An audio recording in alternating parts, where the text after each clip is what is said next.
¿Sabías que tu ciclo menstrual puede afectar no solo tu rendimiento, sino también tu conducta alimentaria? Si bien esto es algo muy general lo que te estoy diciendo, obviamente cada mujer siente algo diferente y es muy importante entender qué es lo que pasa hormonalmente dentro del cuerpo de la mujer para que en el caso que sea necesario adaptar tanto los patrones de conducta alimentaria como también el rendimiento físico.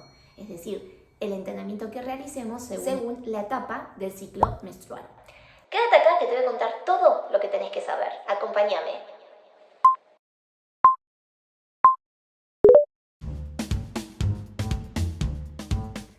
Bienvenidos a todos y todas a un nuevo video dentro del canal. Yo soy Yamila Paloni, licenciada en nutrición, me dedico a nutrición deportiva, nutrición basada en plantas, también soy coach ontológico y además soy influencer en redes sociales, así que me puedes buscar en las redes sociales que utilices, que seguro me vas a encontrar. Lo primero, ¿qué es el ciclo menstrual? el ciclo menstrual en la mujer dura 28 días y se compone de distintas fases. Cada una de las fases que te voy a contar en este momento, obviamente son las que después vamos a utilizar para mencionar los diferentes efectos que puedes llegar a tener en términos de tu nutrición y tu entrenamiento. La primera fase del ciclo menstrual Es la fase de la menstruación.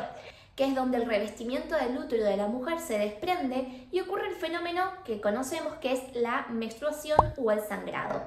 En este momento, particularmente, las hormonas como la progesterona y los estrógenos están más bajos. Que en las demás etapas del ciclo. En segundo lugar, tenemos la fase folicular, que es la etapa en la que el cuerpo empieza a prepararse para la ovulación. En esta etapa, los estrógenos empiezan a subir, estimula el crecimiento de los folículos dentro de los ovarios de la mujer. Luego tenemos la etapa número 3, que es propiamente dicha la ovulación. Que esto ocurre aproximadamente a la mitad del ciclo. Un folículo maduro desprende un óvulo en el ovario por el aumento de la hormona luteinizante. Y por último tenemos la etapa número 4, que es la que ocurre al final ya del ciclo. Antes de que vuelva a empezar nuevamente este ciclo que te acabo de contar. Luego de la ovulación, el folículo se transforma en un cuerpo lúteo que produce progesterona para preparar ese útero para un posible embarazo. Si el óvulo no es fertilizado, es decir, no ocurre el embarazo, entonces vuelven a bajar las hormonas para que ocurra nuevamente la fase número 1 del ciclo, que es la menstruación. Bueno, y ahora la pregunta del millón, ¿cómo impacta todo esto en la nutrición? Vamos a empezar por ese punto. Es decir, ¿hay alguna relación entre esta situación hormonal y la ingesta de alimentos? Claro que sí, y te voy a contar cada una de las fases en las cuales podemos hacer algunos ajustes para que la pases mucho mejor. En la menstruación y en la fase folicular, que son la etapa número 1 y la etapa número 2 del ciclo menstrual, es importante que puedas asegurar alimentos fuentes de hierro para contrarrestar las pérdidas. Los alimentos fuentes de hierro son las carnes de origen animal y también algunas proteínas vegetales, específicamente hablando, por ejemplo, la quinoa o las legumbres en general. Es importante que recuerdes que este tipo de hierro, es decir, el hierro vegetal, tiene la dificultad de la absorción. Por tanto, es importante que, por ejemplo, en los platos en los cuales involucres este tipo de alimentos, no coloques calcio, es decir, alimentos fuentes de calcio, dado que compiten en la absorción del mismo, priorizándose siempre el calcio por sobre el hierro, y además también ayudar a la absorción del hierro, por ejemplo, utilizando gotas de limón en el agua cuando tomes como bebida durante esa comida, o aderezar la ensalada o la guarnición con gotas de limón para favorecer la absorción del hierro vegetal, que es el que está en las legumbres como los pseudocereales, o sea, la quinoa. Por otro lado, también es importante asegurar un buen aporte de magnesio. No queremos exacerbar cualquier sintomatología que tengas por deficiencia de algún mineral. Así que, ¿dónde lo vamos a encontrar? En frutos secos, legumbres, así que vale la pena potenciar el ingreso de estos alimentos durante estas etapas. En la fase lútea, que no sé si te acordás que es la cuarta etapa, que el aumento de la progesterona aumenta el desgaste energético en reposo, es decir, hay mayor consumo de energía en reposo, lo que genera un incremento del apetito. Así que es normal que en esta etapa, es decir, la típica fase premenstruación, la típica, che, seguramente la semana me venga, bueno, es un clásico, pero es un clásico también desde la perspectiva fisiológica.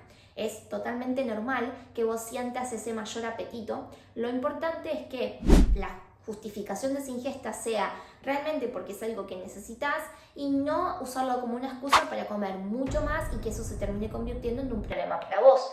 Es importante que siempre registres de manera consciente este momento, esta etapa biológica y que obviamente, como decíamos hace un rato, incrementar un poco la ración, pero no usarlo como una excusa para comer cualquier cosa, porque eso sí puede desencadenar un problema que obviamente no vas a tener. Asegurar platos completos, con todos los macronutrientes, asegurar volumen a través de los vegetales, todo esto para manejar mejor los cravings, o sea, es decir, los antojos. Ahora sí vamos con el entrenamiento. ¿Cuál es el impacto de todo esto en el entrenamiento? Bueno, en un principio vamos a hablar de la fase número 1, la fase de la menstruación. Y lo vamos a dividir en dos grupos. Fuerza, o sea, entrenamiento de fuerza e hipertrofia, y entrenamiento de fuerza de lo que sería resistencia, o también llamado cardio, o también llamado endurance. En un principio nos centraremos en la fuerza. Y para meternos en este campo es importante diferenciar, como hicimos con la nutrición, las etapas. En la fase número 1, en la fase de la menstruación, ¿te acordás? Al reducir la concentración de las hormonas, te había mencionado los estrógenos y la progesterona, aumenta la degradación proteica, o sea, es decir, el catabolismo proteico en el cuerpo de la mujer, lo que genera una mayor expresión de células satélites y se acelera la pérdida de fuerza. Es decir, hay una ligera percepción relacionada con esta situación hormonal de una menor fuerza para hacer esa actividad. Dicho de una manera criolla para que se entienda. O sea, no sos vos, son tus hormonas. Ahora sí, a partir de la fase número 2, la ovulación, que empiezan a incrementarse la concentración de las hormonas, nuevamente estrógenos primero y después progesterona, es un buen momento para meterle al entrenamiento. Y ahora sí viene el grupo número 2, el entrenamiento endurance o el de cardio de resistencia que te contaba hace un rato. En la fase número 4, que es la fase lútea, hay un incremento del gasto energético en reposo. Esto lo que hace es incrementar el VO2 máximo en reposo. Por tanto, puede existir una fatiga precoz a la hora de practicar este tipo de entrenamientos.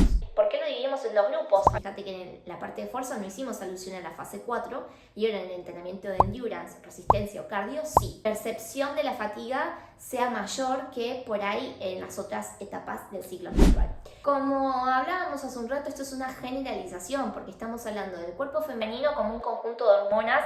No estamos poniendo las emociones, no estamos poniendo ningún tipo de variable relacionada a individualización, así que eso es importante que lo tomes con pinzas, que te lleves la información que es importantísima y también te lleves este punto de, che, puede fisiológicamente afectarme esto y está bueno que me conozca para poder adaptarme mejor a esta circunstancia y aprender de mí a lo largo del proceso. ¿Qué tal te pareció esta info? ¿Te copó? ¿No te copó? ¿Te interesa que te explique más? ¿Querés que profundicemos más? Bueno, antes de que respondas, te pido por favor que me vas a ayudar un montón, suscribirte al canal si querés más info de este tema o del que sea. Y obviamente te leo en comentarios si tenés alguna duda sobre algo en particular relacionado con el ciclo femenino. Y si no, bueno, me encantaría seguir contando con vos en un siguiente video porque como todos los martes subimos un nuevo video dentro del canal. Nos vemos la siguiente semana. Te mando un beso y hasta la próxima. Chau, chau.